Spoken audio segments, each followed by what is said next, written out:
Halo semuanya, selamat datang di channel Error. Kali ini gue akan melanjutkan alur cerita, Phrasing the World I Built a Doomsday Savehos. Bab 886-891, lanjutan alur dari komik chapter 633 yang sudah tidak update lagi. Mulai sekarang, menyerang dan bertahan akan berubah. Jika binatang buas pergi, aku pun ikut. Setiap kali Zhang Yi bertarung dengan orang lain, dia selalu menempatkan dirinya pada posisi tak terkalahkan terlebih dahulu. Naga sirip memiliki dua cara menyerang, mengandalkan tubuhnya yang besar dan gelombang kejut partikel berenergi tinggi yang dipancarkan oleh tanduk tajam di kepalanya.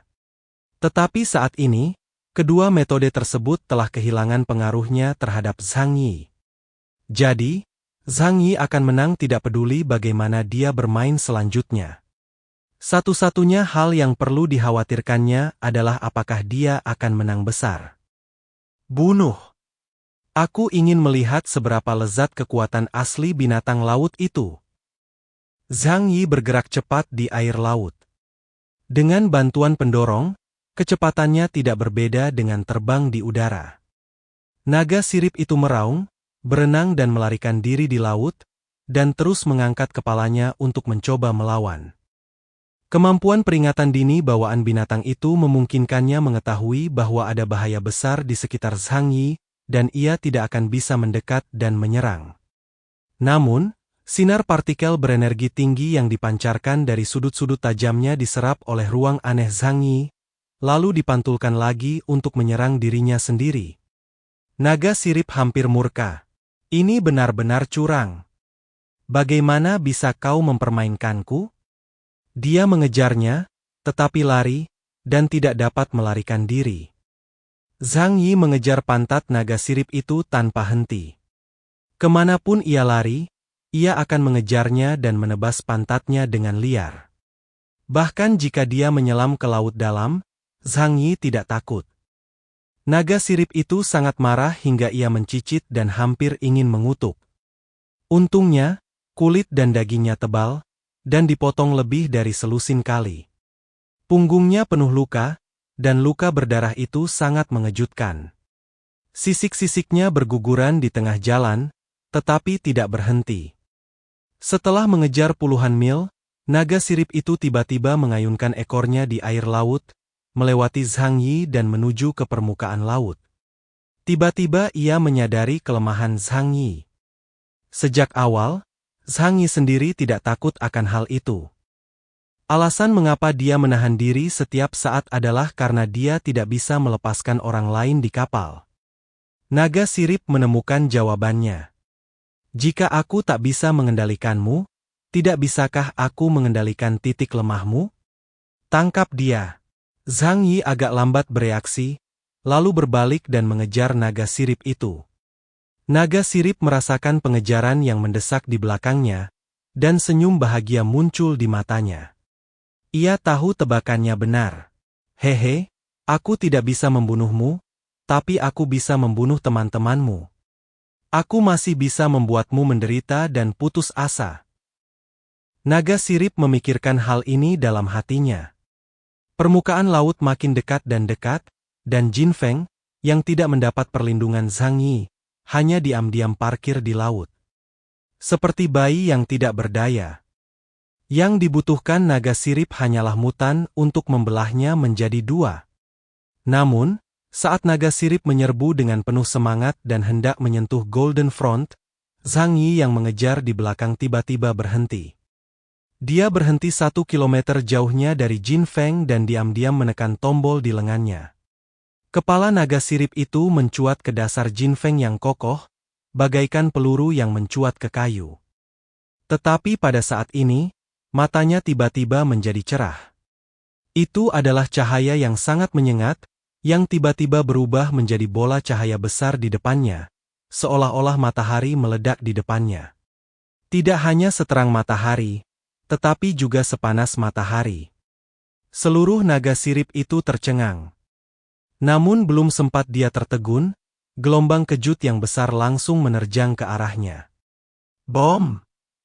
Kekuatan ledakan menyerang ke segala arah dengan Jin Feng sebagai pusatnya. Naga sirip yang ada di dasar kapal menjadi yang pertama terkena dan terlempar keluar seperti ular. Zhang Yi segera mundur, mencoba menjauh dari area ledakan. Karena dia tahu betapa mengerikan ledakan Jin Feng. Dia menaruh bahan peledak di kapal dengan kekuatan setara 10 ton TNT. Terus terang saja, bahkan dimensi alternatifnya akan kesulitan menyerap ledakan energi tingkat ini sekaligus. Tidak peduli seberapa kuat pertahanan naga sirip, ia tidak akan pernah bisa berada di atas wilayah mutannya. Untuk memasang perangkap bagi naga sirip ini, Zhang Yi bahkan menggunakan pemecah es sebagai umpan. Setelah memasuki wilayah kabut es, dia telah mengatur agar Lao Tian membawa anak buahnya pergi terlebih dahulu. Apa yang harus dilakukan jika tidak ada perahu? Ini relatif sederhana. Siapa bilang dia hanya membawa satu perahu? Dia sudah mempertimbangkan kemungkinan kapal itu hilang di laut. Oleh karena itu, dia sudah memiliki kapal cadangan di dimensi alternatifnya. Saya yakin naga sirip tidak akan pernah memikirkan hal ini. Tetapi sekarang, Zhang Yi harus membuat keputusan cepat. Reaksi ledakan berenergi tinggi seperti itu mungkin menarik perhatian Angkatan Laut Kolombia. Dia harus membunuh naga sirip itu sesegera mungkin, dan kemudian menggunakan kemampuannya untuk melakukan perjalanan melalui ruang angkasa untuk pergi. Saat itu, bahkan jika Angkatan Laut Kolombia tiba, mereka tidak akan dapat menemukan mereka bersembunyi jauh di dalam kabut es. Tanpa menunggu gelombang kejut ledakan menghilang sepenuhnya, Zhang Yi mengejar naga sirip dengan penghakiman suci di tangannya. Pada saat ini, ia bagaikan seekor cacing panjang yang tertiup angin, tubuhnya berlumuran darah dan daging, tampak sangat menyedihkan. Kerusakan yang ditimbulkan oleh penghancuran diri Jin Feng lebih mengerikan daripada puluhan serangan yang dilancarkan Zhang Yi sebelumnya. Karena menghadap ke pusat ledakan.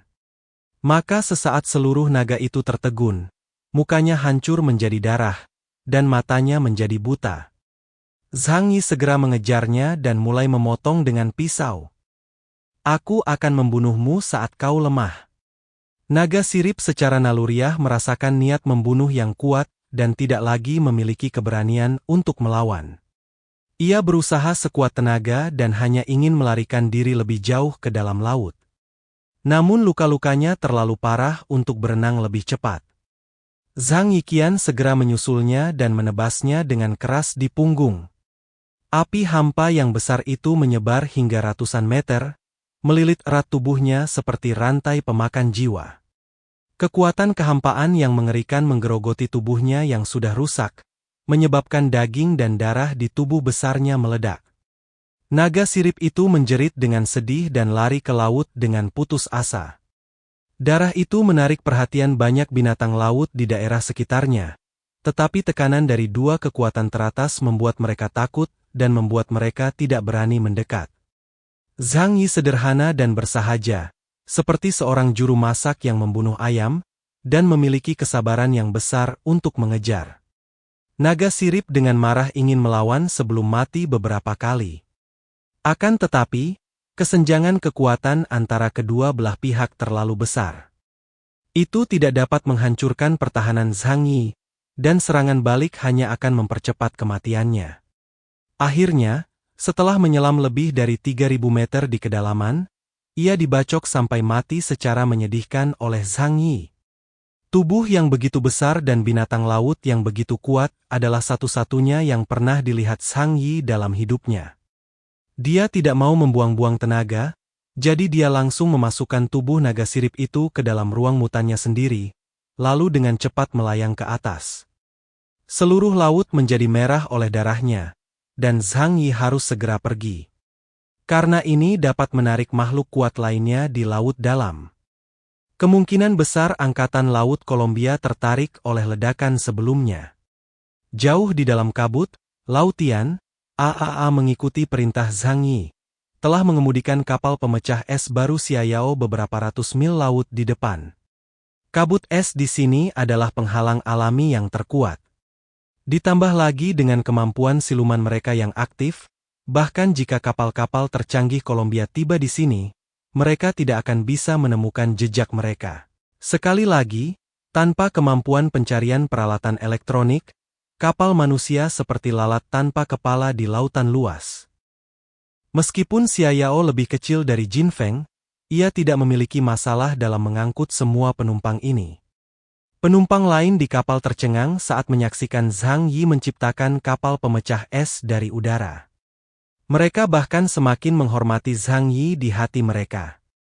Meskipun sebelumnya beberapa orang memiliki pendapat yang berbeda tentang Zhang Yi, sekarang mereka menjadi pengagum berat Zhang Yi karena kekuatannya. Sekitar 1 jam setelah Zhang Yi pergi, dia tiba-tiba kembali ke perahu. Tidak ada setitik pun noda di tubuhnya, dan dia masih terlihat tenang dan kalem. Namun, dia menemukan Lautian terlebih dahulu dan memintanya untuk mempercepat laju dan bersembunyi di kedalaman kabut es. "Rencanamu brilian," kata Tian Tua pada Zhang Yi dengan kagum. "Dengan meledakkan Jin Feng, kita tidak hanya dapat menghancurkan naga sirip yang merepotkan, tetapi juga memberikan ilusi bahwa kita semua mati di laut dalam. Ini akan menipu Angkatan Laut Columbia dan memberi kita waktu untuk melarikan diri. Aoi Tuan Zhang, Anda benar-benar seorang ahli strategi yang hebat." Zhang Yi sedikit tertegun. "Apakah ini yang kau pikirkan? Aku hanya ingin membunuh naga sirip itu karena aku kurang tidur." Kau benar. Lautian, kau benar-benar membaik akhir-akhir ini. Aku tidak menyangka kau akan menemukan rencana rahasiaku. Zhang Yi menepuk bahu Lautian sebagai tanda setuju. "Saya orang yang sangat berbakat," jawab Lautian. Zhang Yi berharap meledakkan Jin Feng untuk mengelabui Angkatan Laut Columbia. Lagi pula, pada saat itu, Columbia belum dapat mengonfirmasi identitasnya. Penjelasan yang paling umum untuk tenggelamnya kapal pemecah es besar di laut adalah bahwa semua orang di dalamnya tewas. Jika tidak, dia mungkin diselamatkan oleh kapal kerajaan Huasu. Apapun hasilnya, Angkatan Laut Columbia tidak punya alasan untuk melanjutkan pengejaran. Semoga saja semuanya akan berjalan sesuai keinginannya. Seperti yang diduganya, ledakan berkekuatan tinggi di laut itu menarik perhatian Angkatan Laut Columbia yang berpatroli di dekatnya. Mereka tiba di lokasi ledakan lebih dari 1 jam kemudian, hanya untuk menemukan Jin Feng yang telah tenggelam ke dasar laut setelah terbakar. Angkatan Laut Columbia tercengang. Setelah konfirmasi berulang kali, mereka menyimpulkan bahwa kapal ini adalah kapal Huasu yang dikejar Goeini. Namun kini, tiba-tiba meledak di wilayah laut dan tenggelam. Namun, tidak ada tanah yang ditemukan di sekitar sini. Jelas tidak realistis untuk menjelajahi dasar laut yang dalam dan dingin. Kapal pencari melaporkan kembali ke markas besar. Markas besarnya juga sangat bingung. Mutan kuat yang mampu menenggelamkan Corintian sendirian sebenarnya mengalami kecelakaan dengan seluruh kapal di laut? Hal ini bukanlah hal yang mustahil, karena sekuat apapun manusia, mereka tetaplah kecil jika dibandingkan dengan lautan dalam yang penuh misteri. Setelah kapal pencari memastikan situasi di dekatnya, kapal itu segera kembali dan menyerahkan keputusan akhir pada Komando Tinggi Angkatan Laut. Berita itu disampaikan lapis demi lapis ke telinga Greto Guerras, Panglima tertinggi Armada Laut Columbia. Setelah mendengar berita itu, dia berpikir sejenak dan kemudian dengan tegas memberikan perintahnya. Misi pencarian tidak boleh berhenti. Masalah ini melibatkan intelijen yang sangat penting. Jangan menyerah pada kemungkinan apapun. Kirim kapal penyelamat dan gunakan lonceng selam untuk menyelam ke dalam laut guna diperiksa. Hanya dengan melihat tubuh mutan di kapal, kita dapat memastikan bahwa mereka meninggal di laut. Angkatan Laut akan segera membuat pengaturan. Namun setelah beberapa waktu yang mereka habiskan di wilayah laut itu melebihi 1 hari. Saat ini, Zhang Yi dan yang lainnya sudah lari jauh. Setelah naga sirip itu ditangani, Semua orang di kapal menghela napas lega. Setidaknya sekarang mereka tidak harus hidup dalam ketakutan sepanjang hari. Apa kau tahu? Pasti sangat tidak mengenakan jika menjadi sasaran makhluk raksasa yang panjangnya ratusan meter di dalam lautan. Zhang Yi datang ke gudang kosong dan memotong kepala naga sirip. Seluruh badannya tidak bisa dikeluarkan, kalau tidak seluruh kapal akan tenggelam. Namun kepala ini sendiri panjangnya 4 atau 5 meter. Zhang Yi menarik napas dalam-dalam. Dia belum pernah mencoba menyerap saripati binatang aneh sebelumnya, jadi dia tidak tahu apakah itu akan berhasil. Dia menaruh tangannya di kepala naga sirip sebagaimana yang dilakukan manusia. Saat berikutnya, suatu kekuatan asli yang amat dahsyat mengalir ke dalam tubuhnya. Oh, semua makhluk yang bermutasi itu sama. Zhang Yi jelas bisa merasakan kekuatannya menjadi semakin kuat. Namun itu saja tidak cukup. Masih belum cukup untuk menerobos batasan itu. Namun, peningkatannya juga sangat jelas, dan dia tidak menemui dilema seperti yang disebutkan Deng Yuanbo di awal, bahwa setelah mencapai tingkat tertentu, akan sulit bagi mutan untuk membuat kemajuan tidak peduli seberapa banyak dia menyerap esensinya. Menurut perkiraan Zhang Yi, menyerap monster delta tingkat atas seperti itu akan meningkatkan indeks kemampuannya menjadi sekitar 9.700 poin. Ini juga membuat Zhang Yi menyadari bahwa potensinya jauh melampaui Deng Shentong dan yang lainnya.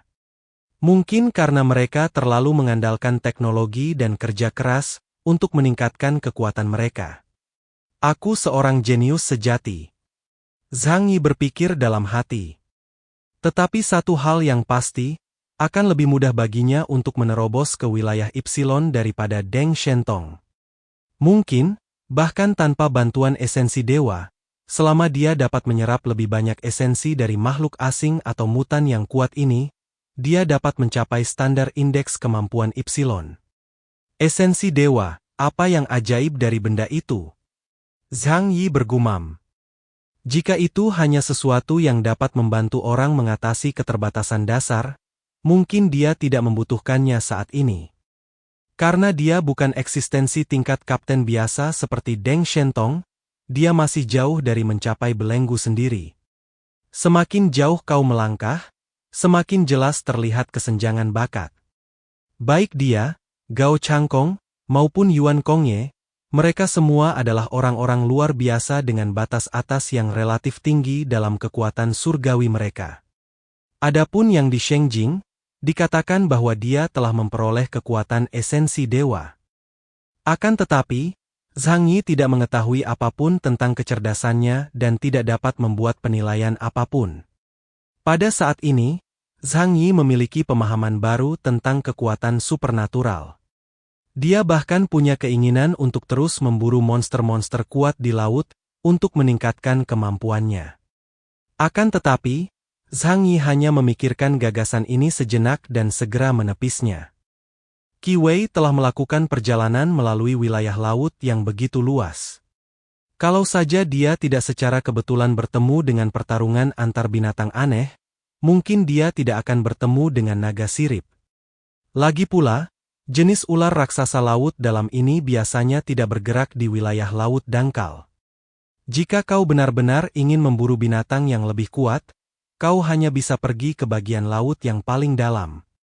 Tetapi pikirkan tentang lingkungan laut dalam. Keragaman dan kuantitas hewan di sana jauh melebihi yang ada di darat. Hampir dapat dipastikan bahwa ada binatang mengerikan setingkat Ipsilon. Dasar laut terlalu berbahaya. Sebaiknya aku mencari sumber para dewa. Zhang Yi bergumam. Lagi pula, dia sudah mengetahui lokasi esensi dewa, jadi tidak perlu lagi menjelajah ke laut dalam. Zhang Yi belum tahu seberapa besar dampak yang ditimbulkan dari tindakannya meledakkan Jin Feng di laut. Karena mereka benar-benar menutup semua saluran komunikasi. Hal ini menyebabkan daerah Jiangnan dan Donghai meyakini bahwa mereka mengalami kecelakaan. Meskipun Zhu Zheng selalu percaya bahwa Zhang Yi adalah orang yang stabil dan tidak mungkin dia mati di laut. Tetapi terlalu peduli akan menimbulkan kebingungan. Zhang Yi memiliki informasi tentang esensi dewa, dan keponakannya Ju Yunkui juga ada di kapal. Jadi dia segera menghubungi tim Mawar dan meminta Ling Hu Fei Sui untuk menyelidiki area ledakan. Dan menghubungi wilayah Laut Cina Timur untuk meminta mereka memberikan tekanan pada Angkatan Laut Kolombia. Situasi di wilayah Laut Cina Timur tiba-tiba menjadi sangat tegang. Kedua belah pihak telah mengirimkan sejumlah besar kapal dan mutan, dan sulit untuk mengatakan kapan pelepasan tembakan secara tidak sengaja akan terjadi. Dan apa yang dilakukan Zhang Yi dan yang lainnya saat ini? Mereka bergerak tanpa tujuan di area kabut es, berharap menemukan sebidang tanah untuk beristirahat sesegera mungkin. Beberapa hari kemudian, mereka tiba di suatu wilayah laut. Zhang Yi tengah duduk di depan jendela sambil membaca buku, sementara You Kr mengusap bahunya di belakangnya. Tiba-tiba, telinga Zhang Yi bergerak dan dia seperti mendengar nyanyian samar. Bagaikan suara nyanyian biola yang anggun. Zhang Yi tidak dapat menahan diri untuk bertanya, siapa yang bernyanyi? You Kr tertegun sejenak, apa untuk menghangatkan kesepian? Zhang Yi berkata, benar-benar ada seseorang yang bernyanyi, apakah kau mendengarnya? Mendengar Zhang Yi menanyakan hal ini, You Kr langsung menajamkan telinganya. Zhang Yi memiliki pendengaran yang tajam. Bila dia mendengarkan dengan saksama, dia dapat mendengar suara nyanyian samar-samar secara berkala. Sepertinya datangnya dari jauh. Pada titik ini, dia berkata dengan rasa ingin tahu, aneh sekali, kita berada di laut, bagaimana mungkin seseorang bisa bernyanyi? Mungkinkah kita sudah dekat dengan daratan? Jarak pandang di daerah kabut es sangat buruk, dan pelayaran Xiaoyao selama beberapa menit terakhir hampir seperti terhanyut. Dapat dilihat bahwa jarak pandang hanya beberapa puluh meter saja, dan kita dapat tiba di dekat pulau di tepi laut kapan saja. Zhang Yi mendengar ini dan berdiri dengan rasa ingin tahu. Ayo keluar dan lihat. Dia sangat berhati-hati dan mengenakan seragam tempur untuk dirinya dan You Kr sebelum berjalan keluar dari kabin. Pada saat ini, orang lain di perahu sudah tertarik dengan nyanyian itu. Perjalanan laut yang panjang membuat mereka merasa hampa dan kesepian, dan bernyanyi di laut tidak diragukan lagi merupakan obat terbaik bagi mereka untuk menghilangkan kebosanan mereka. Sekelompok orang bersandar pada pagar dan menatap ke kedalaman kabut es, mencoba melihat dengan jelas apa yang datang dari arah asal nyanyian itu. Apakah itu perahu nelayan? Mungkin saja para nelayan di laut ada di sana. Ada banyak pulau kecil di laut, yang terisolasi dari dunia luar. Mereka mungkin tidak terlalu terpengaruh oleh kiamat. Awe siapa yang bernyanyi? Asu Nuansi memegangi dadanya dan berkata penuh harap, kudengar lagu-lagu di laut mungkin dinyanyikan oleh Putri Duyung. Bagaimana menurutmu? Apakah kita pernah bertemu Putri Duyung? Zhang Yi kebetulan datang, dan ketika dia mendengar ini, dia berkata tanpa ekspresi. Makhluk yang hidup di air sepanjang tahun, meskipun itu benar-benar Putri Duyung, pasti ditutupi sisik ikan. Apakah kamu yakin makhluk itu sama dengan yang kamu bayangkan? Wajah Su Nuansi tiba-tiba membeku. Memikirkan binatang yang bersisik di sekujur tubuhnya, mulutnya berdarah, dan hobi memakan ikan, mau tak mau ia merasa sedikit malu. Ju Yunkui merapikan rambutnya dan berkata, aku pernah mendengar tentang legenda Putri Duyung. Mereka akan bernyanyi di laut untuk merayu para awak kapal agar mau berlayar. Pada akhirnya, semua kapal kandas dan tenggelam. Lautian dan awak kapal lainnya tertawa terbahak-bahak saat mendengar ini. Itu hanya dongeng. Namun, ada hewan di laut yang mengeluarkan suara mirip dengan suara bayi manusia, seperti lumba-lumba dan beberapa spesies paus. Sambil memandang ke kejauhan, Zhang Yi mendengarkan Lautian bercerita tentang petualangannya di laut. Ini adalah kean kalinya dia mengulanginya di depan semua orang. Tetapi saat dia mendengarkannya, mata Zhang Yi tiba-tiba membelalak. Saat kabut es tebal di depannya perlahan menghilang, Dia benar-benar melihat Putri Duyung di atas terumbu karang. Berbadan manusia, berbadan bagian bawah ikan, dan berbadan bagian atas Putri Duyung cantik bertubuh indah dan berambut merah panjang. Nyanyian itu keluar dari mulut Putri Duyung. Zhang Yi menatap pemandangan di depannya dengan takjub. Putri Duyung itu tampaknya menyadari tatapan Zhang Yi dan menoleh ke belakang. Wajahnya sangat cantik, lebih cantik dari wanita manapun yang pernah dilihat Zhang Yi, dan nyaris tanpa celah. Nada merdu yang keluar dari mulutnya tidak berasal dari bahasa apapun yang diketahui Zhang Yi. Begitu merdu dan anggun, seakan-akan berasal dari istana naga yang misterius di bawah laut. Saat dia melihat Zhang Yi, senyum cemerlang muncul di wajahnya, lalu dia melompat dari terumbu karang ke dalam air. Naik dan turun ringan di laut, seperti lumba-lumba. Tak lama kemudian, dia sampai di depan Zhang Yi. Lengannya yang basah dan halus menempel di pagar, dan menatap Zhang Yi sambil tersenyum. Bahkan Zhang Yi merasa dihantui oleh pemandangan seperti itu, seolah-olah dia telah jatuh ke dunia dongeng. Tetapi pada saat ini, peringatan di hati saya berbunyi. Gema waktu secara efektif dapat menyebabkan tubuhnya mundur. Zhang Yi tercengang. Putri Duyung di hadapannya telah membuka kedua lengannya yang lembut, memperlihatkan dadanya yang indah dan terbuka, lalu melemparkan dirinya ke dalam pelukannya. Pemandangan di depannya berubah, dan cahaya serta bayangan yang dilihat Zhang Yi pun langsung berubah. Dalam sekejap, dia berubah dari sangat cantik menjadi sangat jelek. Bagaimana itu bisa menjadi Putri Duyung yang cantik?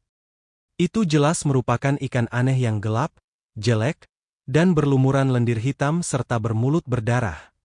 Persetan. Karena tidak dapat bereaksi, Zhang Yi mengumpat dengan keras, keringat dingin pun mengalir dari punggungnya.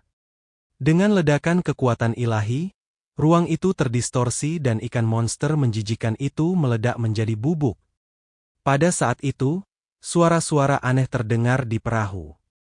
Ikan aneh yang ada bukan hanya satu, melainkan 3 atau 4 ekor telah melompat ke atas perahu, menerkam para penumpang, dan mulai menggigit mereka.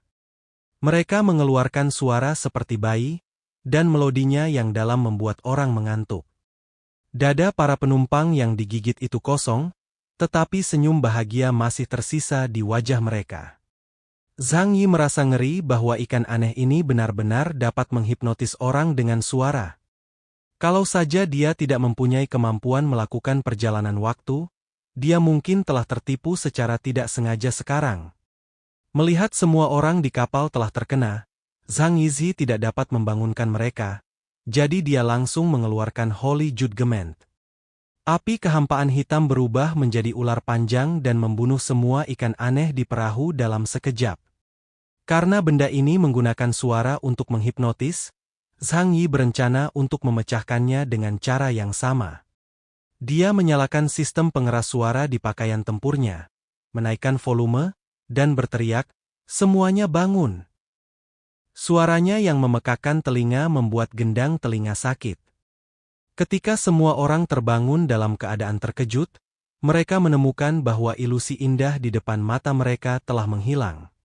Sebaliknya, ada beberapa bangkai ikan monster hitam yang mengerikan dan menakutkan di atas perahu, dan teman-teman mereka yang dadanya telah dimakan.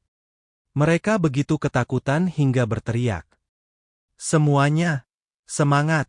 Banyak makhluk di lautan yang bermutasi dan jauh lebih berbahaya daripada di daratan.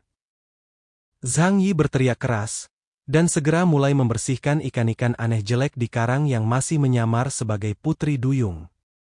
Untungnya, mereka hanya memiliki kemampuan untuk menyihir orang, dan efektivitas tempur mereka sendiri sangat lemah. Lautian dan awak kapal lainnya mengeluarkan senapan mereka dan melepaskan beberapa tembakan, dengan cepat membunuh banyak ikan aneh tersebut. Melihat keadaan yang kurang baik, ikan aneh yang tersisa pun langsung menyelam ke dalam laut. Namun ketika Xia Yao berlayar jauh, alunan musik merdu kembali terdengar di antara terumbu karang. Zhang Yi meminta semua orang untuk segera kembali ke kabin. Mulai sekarang, Kalian tidak diperbolehkan keluar lagi sampai keadaan benar-benar aman. Jangan remehkan lautan. Zhang Yi tidak dapat menahan rasa merinding di punggungnya ketika dia memikirkan apa yang baru saja terjadi. Di zaman mutasi besar, segala macam kekuatan super aneh bermunculan. Ikan aneh yang tampaknya lemah ini memiliki kemampuan yang hampir menipu alien tingkat Delta seperti dia. Semua orang masih ketakutan. Ada terlalu banyak hal aneh di lautan. Jadi sebaiknya kita berhati-hati. Kupikir monster laut yang kuat adalah yang paling menakutkan. Tapi tak kusangka ikan kecil aneh ini hampir merenggut nyawaku. Kita harus waspada. Kejadian ini juga menyadarkan Zhang Yi. Walaupun dia semakin kuat, dia tidak bisa gegabah. Karena dunia ini penuh dengan bahaya. Dia harus berhati-hati, dan berhati-hati lagi. Bahkan singa dan harimau dapat dikalahkan oleh nyamuk kecil. Ada yang aneh di wilayah laut ini. Patroli akan ditingkatkan setiap hari. Jika kalian menemukan sesuatu yang aneh, kalian harus melaporkannya kepadaku. Zhang Yi memberi perintah pada Lao Tian. Baik, Tuan Zhang. Lao Tian memerintahkan anak buahnya untuk berpatroli di kapal 24 jam sehari dalam kelompok yang terdiri dari 2 orang mulai sekarang. Hari pertama menjelajah lautan es dan kabut. Malam itu, hari sudah larut malam dan lampu-lampu di perahu masih redup. Di sisi sungai batu, seorang wanita perlahan-lahan memanjat turun dari perahu, lalu melirik teman-temannya yang sedang tidur di sampingnya. Berjinjit mengenakan pakaiannya dan turun dari tempat tidur. Dia berjalan menyusuri koridor menuju kamar mandi di ujung. Dia baru saja mendapat menstruasi beberapa hari yang lalu, dan tiba-tiba dia merasa tidak nyaman di perutnya di tengah malam, jadi dia harus pergi ke kamar mandi. Kabin tengah tempat kelompok aliran batu berada akan mengalami pemadaman listrik pada malam hari. Untungnya, hanya ada satu koridor panjang. Dan kami bisa berjalan melewatinya bahkan dalam kegelapan. Dia meraba-raba ke depan dengan lembut di lantai, menekan satu tangan ke perutnya yang sakit, dan bergerak maju agak sulit. Setelah sampai di kamar mandi, dia menyelesaikan masalahnya secepat mungkin. Namun, saat dia sedang menggunakan toilet, kilatan petir menyambar langit malam di luar. Nama wanita itu adalah Bai Jingyu. Dia nampaknya menyadari sesuatu di luar jendela dan buru-buru melihatnya. Namun saat aku mendongak, aku tidak menemukan apapun. Bai Jingyu mengira itu hanya efek psikologis, namun karena takut, dia buru-buru membersihkan diri, lalu membuka pintu kamar mandi dan bergegas kembali. Suasana sangat sepi di tengah malam, dan awak kapal yang berpatroli di luar sudah memasuki ruang kendali. Langkah kaki Bai Jingyu agak jelas. Hal itu sedikit membuatnya takut, karena kedengarannya seolah-olah ada sesuatu yang tersembunyi dalam langkah kakinya. Bai Jingyu perlahan mulai merasa gelisah. Dia menelan ludah perlahan-lahan dan melihat sekelilingnya dengan takut-takut. Tetapi tidak ada apa-apa di sekitar.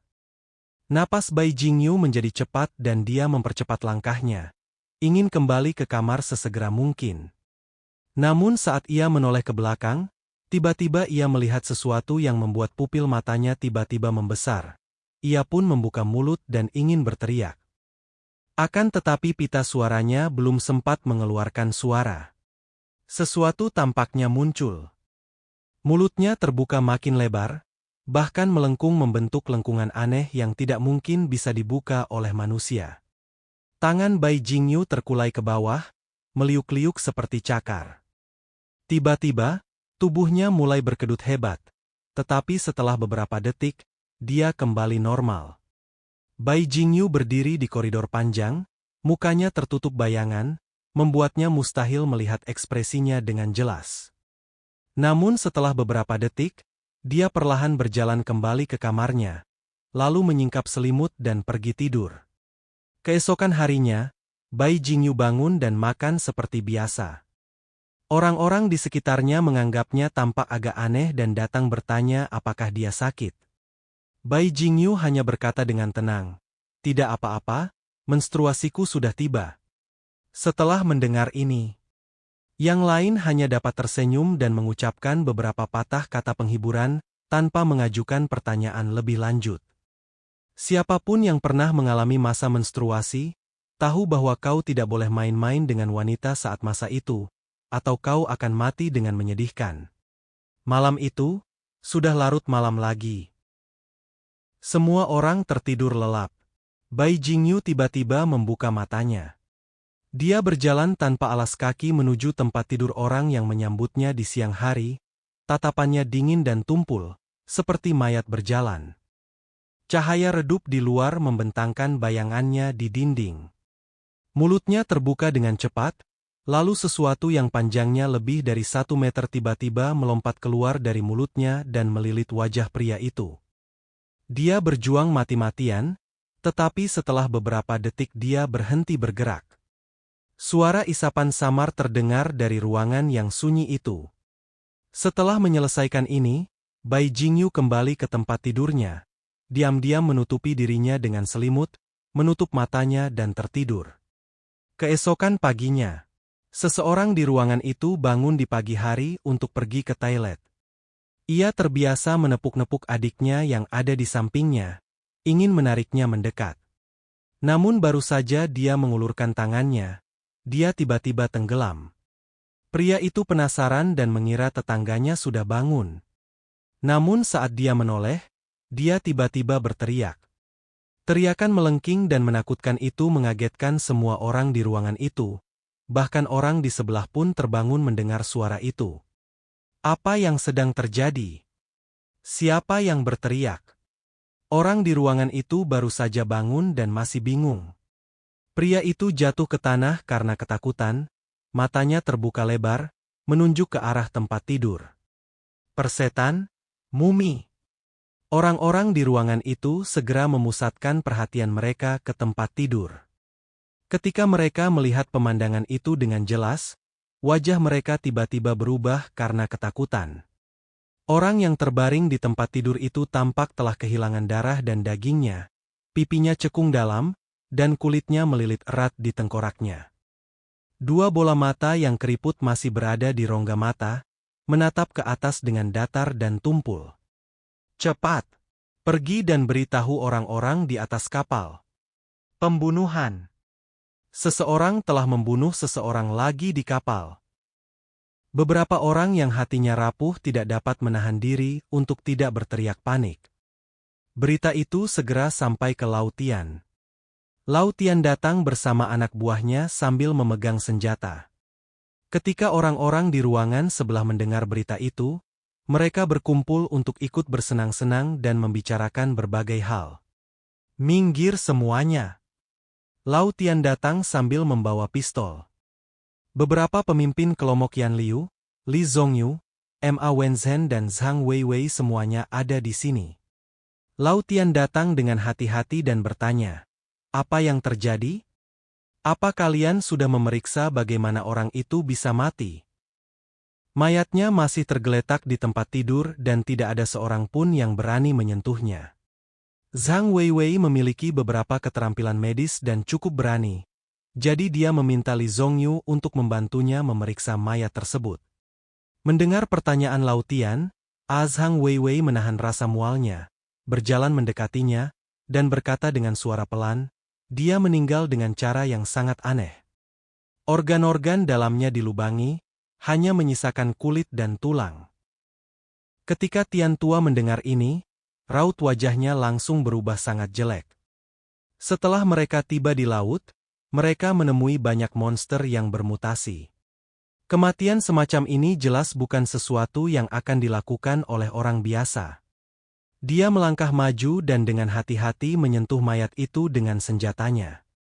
Ternyata jasadnya sudah berlubang, seperti yang dikatakan Zhang Weiwei. Seolah-olah ada sesuatu yang menembus tubuhnya dan memakan organ-organ dalamnya. "Minggir, jangan ikut campur. Yang lain, segera tinggalkan ruangan ini." Lao Tian berkata kepada yang lainnya di kabin. Seketika itu juga kru mulai mengusir orang-orang. Hanya Li Zongyu dan 3 orang lainnya yang tersisa. Lao Tian berkata kepada mereka, "Jangan beritahu siapapun tentang masalah ini terlebih dahulu. Sebelum mengetahui kebenarannya, jika kau memberitahu orang lain, itu akan mudah menimbulkan kepanikan." Zhang Weiwei mengangguk, "Kami juga berpikir begitu. Ini adalah momen spesial, jadi kami harus menanganinya dengan baik." Lao Tian menutup pintu dan memerintahkan kru untuk mengarahkan senjata mereka ke mayat itu. Dia mencabut belati tajam dari sepatu botnya, berjalan mendekati mayat itu, mengulurkan tangannya untuk menyentuh dada yang sudah cekung, lalu menusukkannya dengan sekuat tenaga. Tak ada cairan tubuh yang terciprat keluar, dan tangan Lao Tian terasa seperti sedang menusuk bebek yang keriput dan tertekan. Lao Tian terus mengerahkan tenaga dan dengan mudah membuka seluruh rongga dada. Tidak ada apa-apa di dalamnya. Kami terus membedah bagian lainnya, tetapi tidak menemukan sesuatu yang abnormal. Bahkan tidak terlihat sedikit pun luka di sekujur tubuhnya, seolah ada sesuatu yang tak berwujud telah melahap organ dalam dan dagingnya. Ekspresi Lao Tian menjadi semakin suram. Dia belum pernah menghadapi situasi seperti itu selama puluhan tahun menjadi pelaut. Pada saat ini, seluruh kelompok Yan Liu telah berkumpul di luar kabin. Mereka semua membicarakannya. Bahkan ada yang mengatakan, "Saya lihat jasadnya, mirip sekali dengan mumi, sudah pasti bukan buatan manusia. Mungkinkah itu monster di laut?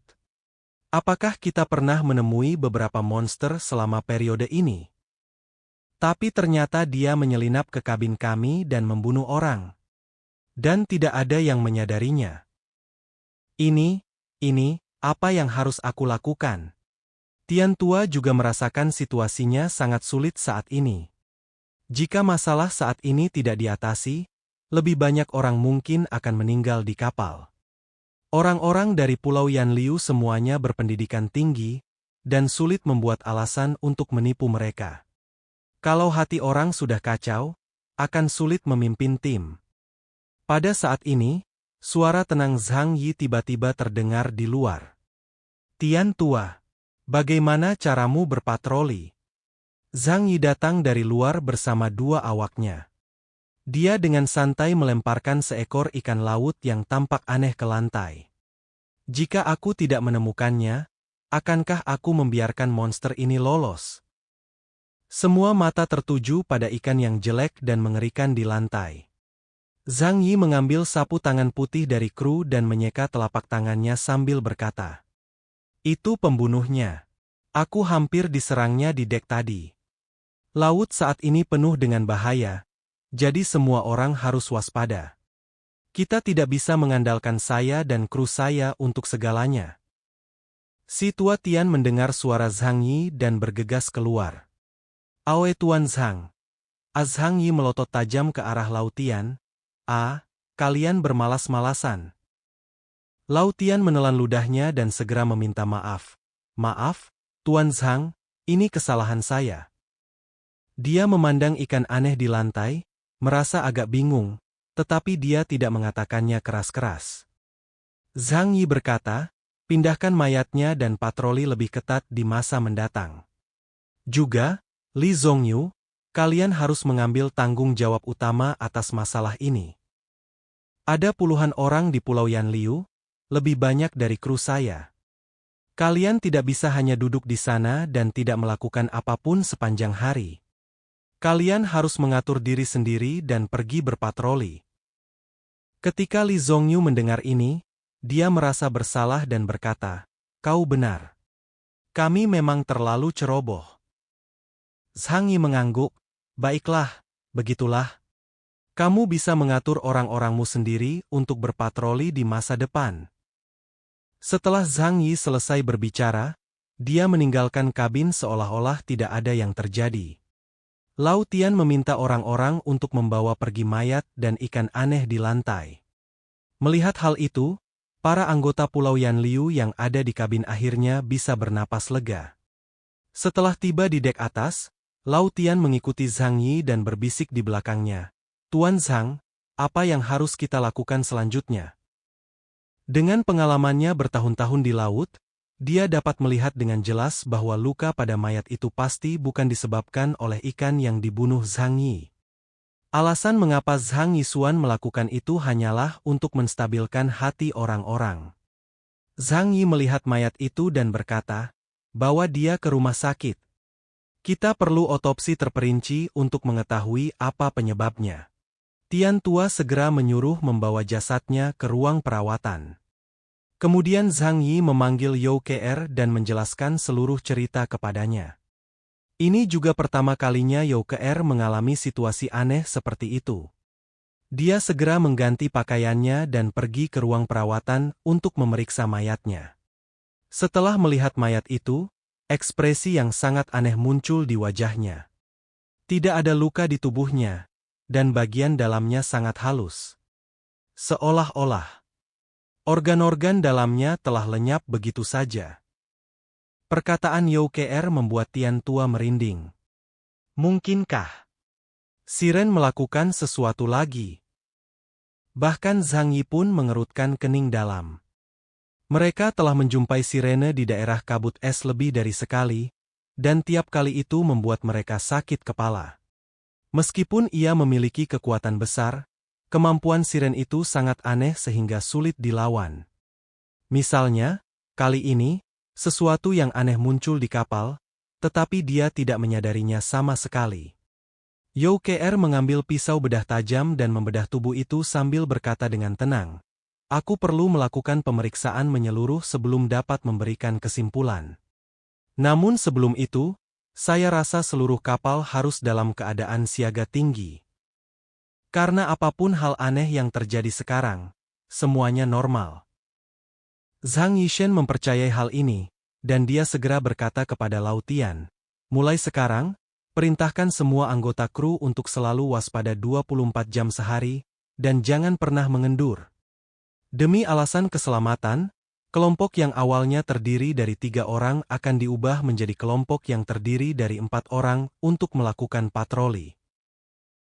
Selain itu, personel akan dipusatkan di kabin tengah dan bawah serta diatur untuk berpatroli secara bergiliran.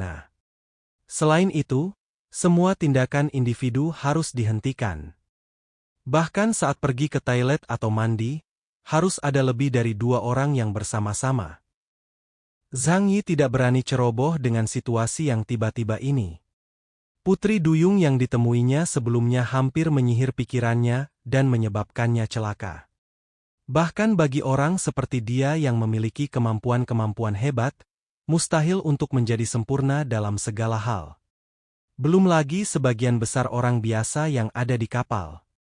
Lao Tian segera mengumpulkan awak kapal, menyampaikan perintah Zhang Yi, lalu memanggil Li Zhongyu dan Lu Dahai, meminta mereka untuk bekerja sama dalam pekerjaan di kapal.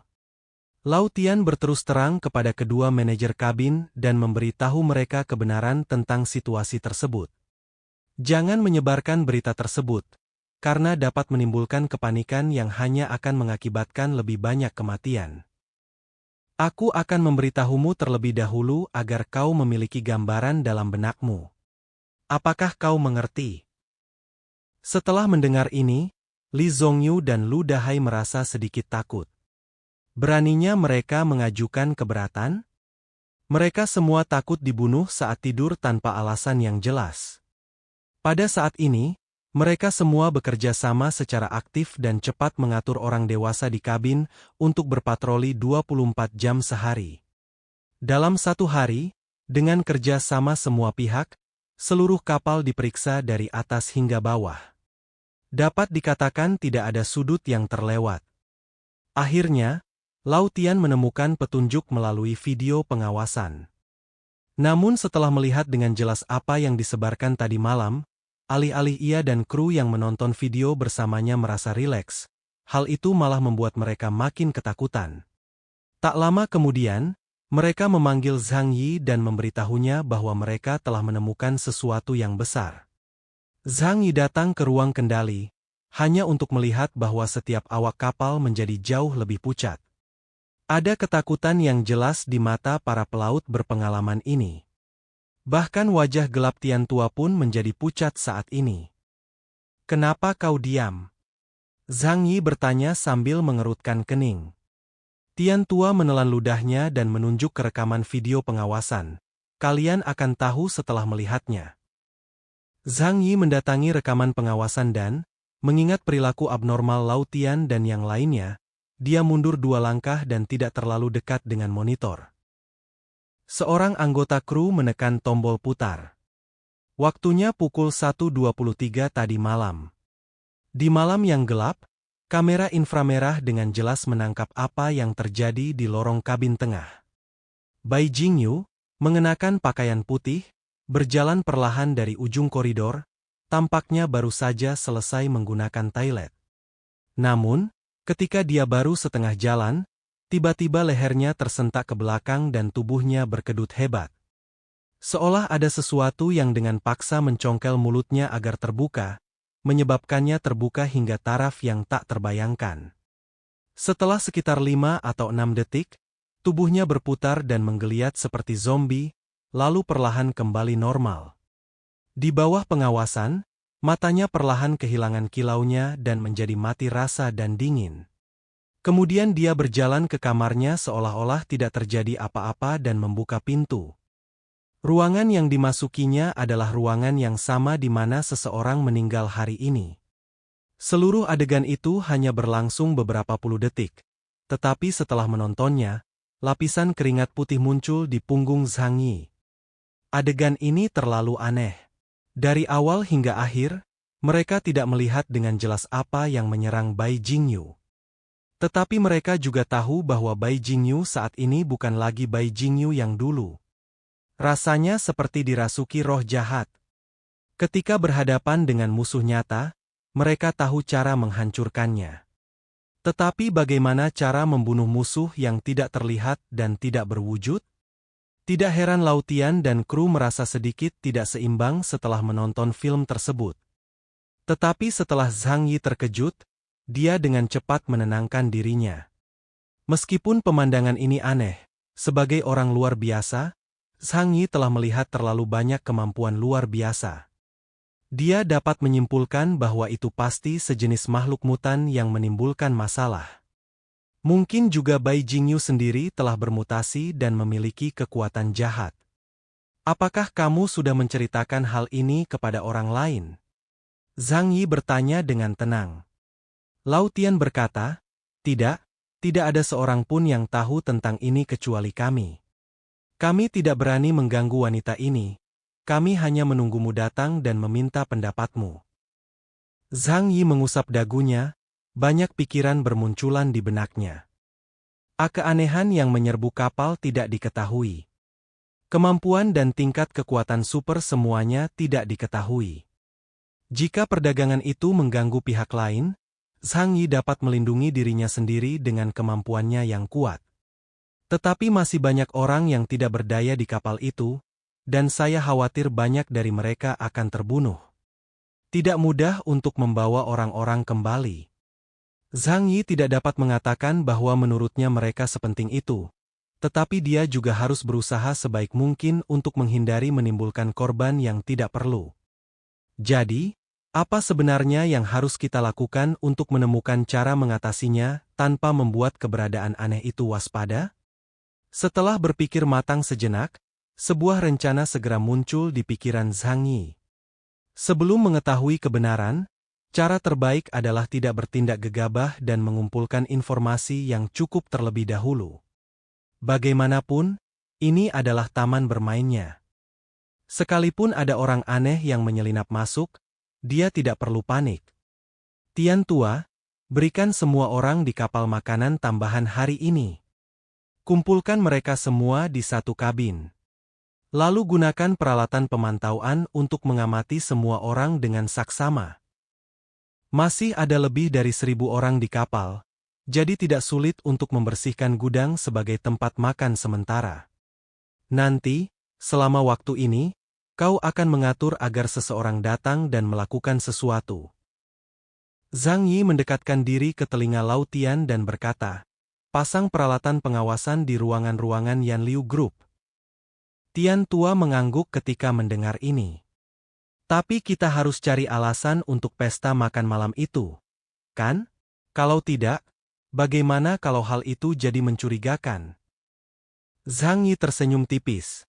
Katakan saja hari ini adalah hari ulang tahunku. Tian Tua menerima pesanan itu dan segera memerintahkan koki Xie Changming untuk menyiapkan makanan yang lebih mewah. Kemudian, dia memberitahu bawahannya dan meminta personel di setiap kabin untuk berkumpul di dek atas pada siang hari untuk merayakan ulang tahun Zhang Yi. Orang-orang di bawah tidak peduli siapa yang berulang tahun. Mereka hanya sangat gembira mendengar akan ada makan malam besar. Banyak orang bahkan mulai mencari kantong plastik dan kain lap, berencana untuk mengambil beberapa makanan dan membawanya kembali untuk dimakan perlahan. Di kabin tempat seseorang meninggal, meskipun bayang-bayang kematian menyelimuti hati sebagian orang, namun semua orang terbiasa dengan hidup dan mati, jadi mereka tidak takut. Ketika dia mendengar bahwa akan ada jamuan besar, dia segera melupakan kematian itu. Bai Jingyu berbaring diam di tempat tidur dengan tatapan mata kosong. Tetapi selain itu, segalanya tampak tidak berbeda dari biasanya. Teman di sebelahnya dengan ramah datang mendekat dan menepuk pundaknya. Bai Jingyu menoleh dan menatapnya, yang membuat wanita itu takut. "Kakak Bai, ayo kita makan. Datanglah lebih awal untuk mendapatkan tempat duduk yang bagus. Jika kamu terlambat, hidangannya akan terjual habis." Oh! Bai Jingyu melihat semua orang bergegas untuk lewat, jadi dia turun dari tempat tidur, lalu mengikuti orang banyak itu keluar dari kabin dan berjalan menuju kabin atas. Tepat setelah itu, Bab 886-891, lanjutan alur dari komik chapter 633 yang sudah tidak update lagi pun berakhir. Kata-kata hari ini adalah, kalau mau bisa aja 2x up sehari, tapi mode radio, hoho. Jangan lupa klik tombol like dan tinggalkan komentar guys, jangan biarkan kolom komentar kosong, itu aja, terima kasih.